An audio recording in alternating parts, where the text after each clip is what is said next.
No divisions. That's what we're going to talk about today on Strength for Today. This Friday, October the 3rd.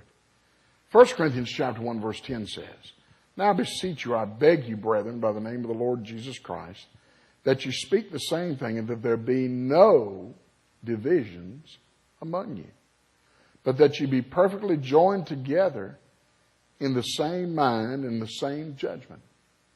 Now, folks, I'm sorry, but you can't take that out of the Bible. It's there. You have to deal with it. This is not smorgasbord Christianity.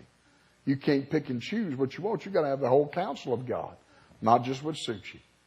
And folks, I'm sorry today, but the truth is, God said don't let there be any divisions among you. In other words, work out your problems. You don't fight and split. That's why the divorce rate is so bad in America today. Husbands and wives don't want to work it out. They'd rather fight and split and have their way than work it out and give God the glory. And that's a key, whether it's the home, the school, the government, or the church. Working things out is God's way. Division's not His answer.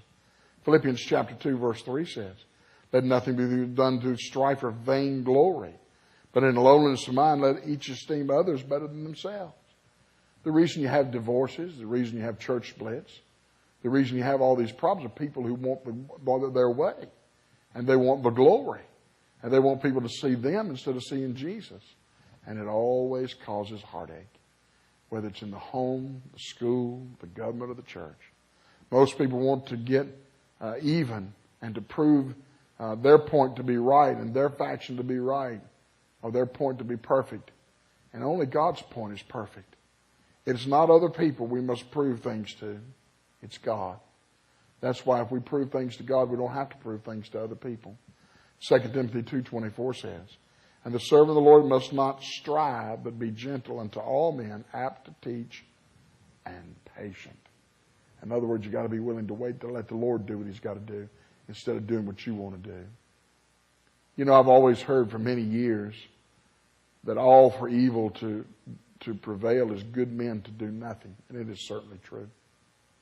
But it is also as true is nothing lets evil prevail any better than people to get ahead of God and do what they feel is right instead of waiting on Him. May that be your strength for today and your hope for tomorrow.